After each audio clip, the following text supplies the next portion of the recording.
Howdy y'all, it's us, the Emotional Cowgirls. I'm Ree. I'm Emma. So a while ago on my channel, we made a video explaining about how we used to have a Naruto Sensei. If you want to check out that video, I'm going to link it in the description. I'll put my channel name on the screen right now. In case you don't want to go watch that whole 30-minute video, which you should eventually because it goes more like in depth. I'm going to give you guys a little like refresher, basically just a summary of everything that happened in my old journal from that time. Skip to page 70 for information concerning chakra. This book belongs to Ree. If found, text me at Yep, or please return to me between class. Please do not read. This book contains private and personal things that may be embarrassing if people knew. Again, please do not read. Thank you for your respect. That sounds so official. That sounds so official. That's what it says. We're gonna go to page 70. Now to the important stuff. So, way back when, after me and Brighton broke up for the first time, I wanted to learn chakra. I had been continuously attempting the Kage Boshin no Jutsu, Shadow Clone Jutsu, in parentheses, but failed every attempt. One day, I was chatting online with some Naruto account and casually asked if he'd ever tried to use chakra in real life. He said yes, and I said I have too, but couldn't do it. It was then when he offered to train me. He taught me and Emma everything he knew about chakra. Emma was a natural, of course. She was quickly reaching a level where she made her own jutsus. I eventually mastered one jutsu that Emma made herself, and that jutsu helped me unlock my Byakugan. The thing is, I sucked at jutsu. I was always really hard on myself because I wasn't as good as Emma, but I trained hard and learned from my sensei daily. He taught me about the first step in mastering chakra is finding your nature chakra. While doing that, I also found my village realm, the village hidden in the grass. I found out my nature chakras are water, wind/air, and earth. My sensei also told me the real story behind 9/11. I forgot about this. So like me, my sensei had a sensei. Like me, my sensei had a sensei. He was extremely powerful. The government found out about his chakra and forced him to use it to create a lot. Not all. Of the destruction in 9/11. This is extremely dangerous information. So my sensei didn't know what it was at first, but he found out he has a nine-tailed fox demon sealed inside of him. One day he got a letter from the 8 Tails asking him to attend a secret meeting and to not worry about when or where it is because his demon sealed inside him would know. The meeting eventually took place telepathically. Apparently the 8 Tails also have fox demons inside them. In the meeting, they discussed how to not let the government find out about their chakra, especially their demons. Okay. Wait, what? I don't know why he told me all this. I was 13. My sensei had sensed Emma and I's chakra potential before we even met Sensei, so he put a seal on our houses, preventing a certain danger from coming upon us. Sensei still is, very powerful in chakra, so he sends clones to watch Emma and I's progress. He follows the sense of our chakras to find us. He usually comes in the form of rabbits, sometimes other animals, and people. The hooded figure who looked like Kusei. Okay, we gotta explain that. So basically, we went on a walk one time, and we saw a guy in a hood. We didn't even see his face. I remember I saw the same guy, or I thought I did, like several times when I would walk to your house, and I told you about him, and then we went on a walk, and then we saw him, and I was like, that's the hooded guy. And it was dark outside, too. And I just thought it was Kusei, because I had a big crush on Kusei. And we followed him. As 13-year-olds, we followed a strange man at night who was wearing a hood. We really put ourselves in danger a lot. That is the shinobi way. Okay. That was our sensei. We just hadn't met him yet. See page 52. We'll do it after. One day, I was on a women's field trip to... And on the train, I saw someone who looked exactly like my sensei outside the train station.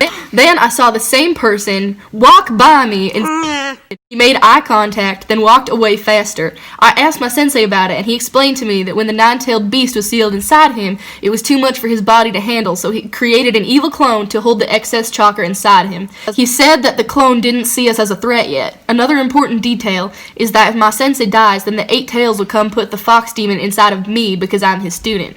Only it won't make an evil clone because the excess chakra is still in Sensei's evil clone. Once his mom texted me on his phone saying to stop talking to her son about anime. And she reads his text, so she'd know if I told him about this. So I told him over FaceTime anyways, evil face emoji. I was really hard on myself back then, but my sensei showed me a song when I was doubting myself that changed my life. He always said that he saw something in me, something great that nothing else could possibly be compared to.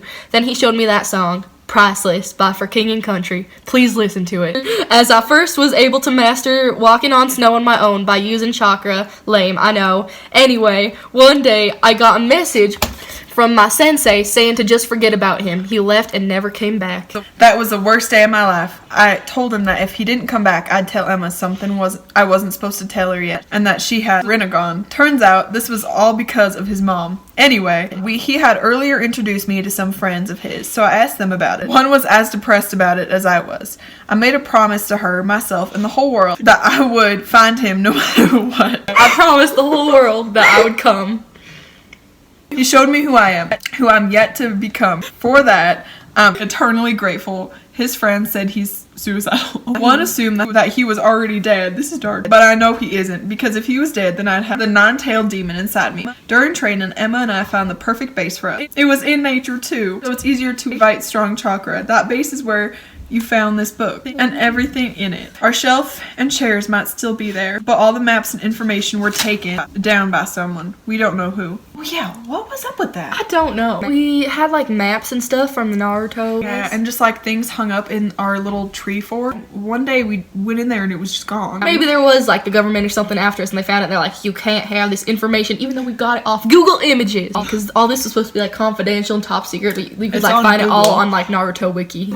Anyway, this base of ours is called Nutella for reasons regarding Emma's childhood. Her and her sister use it to sit in chairs and eat Nutella inside it, hence the name. Apparently, a family of bats used to live in there. Anyway, the most I was ever able to do with my chakra was the third eye jutsu, Emma's invention, Byakugan, and finding my nature chakra. I almost was able to do mind transfer jutsu, but never could. I wasn't any good at taijutsu either, although I walked on the top of a fence and made it halfway through. Oh, and I jumped a barbed wire fence while chasing Sensei. He was in the form of a rabbit, or his clone was anyway.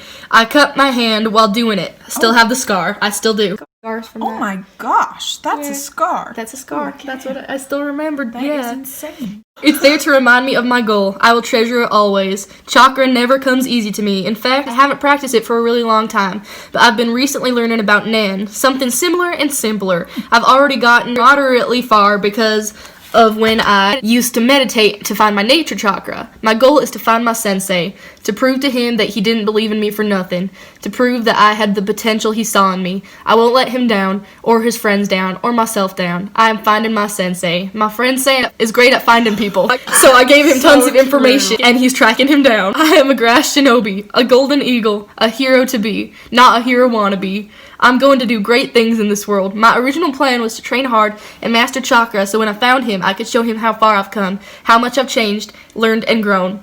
But now I'm going to learn Nen instead and show him that, smiley face. Nen is from Hunter x Hunter, by the way. My sensei didn't abandon me, and he most definitely didn't forget about me. From time to time, he checks up on me in the form of a robin. And back when he left, at first I was scared, mad, and very depressed. I knew something was wrong. This wasn't like him. There was this song that described how I felt perfectly. The lyrics were, I never believed in you like I do right now. I've never needed you like I do right now. I've never hated you like I do right now. I actually did a song cover on my channel of that because of all this recently. What song is this? It's called Make Me Cry by Noah Cyrus. Losing my sensei was really getting me down. One of the next few nights, I had a dream that changed everything. It took place in my front yard. My sensei and I were laying down watching the stars. It was in the middle of the night. Sensei was telling me everything is okay. He said he had everything under control and everything would be okay soon. He said I had to train hard. He said I had to have faith. He said he had faith in me. Then I gave him a hug and he hugged me back. Then he disappeared. That dream is what made me stop being scared. I knew everything would be alright and I'd be able to see my sensei again. Then I became brave. I dedicated my life to finding my sensei. I plan to return to him as a powerful shinobi. I may have already said this, but since I'm no good at chakra, I've decided to use Nen instead. If you don't know what Nen is, then look it up on Google. Then click on the first result. It should be titled Hunterpedia or something. It'll give you all the information you need. I've been meditating a lot lately and I can see my aura. The other day, I pinched a piece of packaging foam and let go of it, but instead of falling, it flew. It's like it tumbled upward. I was so astonished, I couldn't believe my eyes, so I did it again. At first, it started to fall normally, until it was maybe a foot off the ground. Then it glided in a straight line. I'm not sure if it was a coincidence or if my Nen started to take effect. Then I tried to do it later again in my room, but it didn't work. But last night, I found myself grabbing air as if I was holding a ball or something round. Then a metal ball, possibly a bomb, started to form in my hand, until I realized what was happening and freaked out.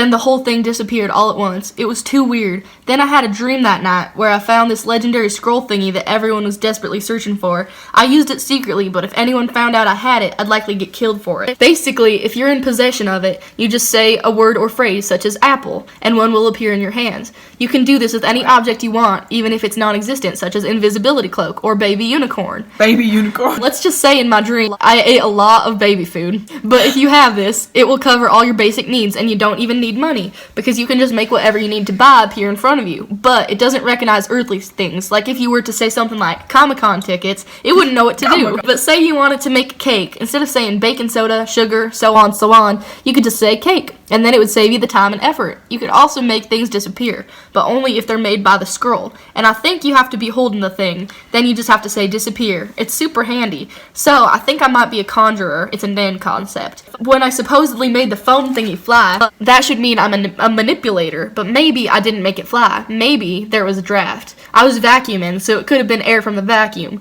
The bomb could have been my imagination, and the dream could have easily been a coincidence.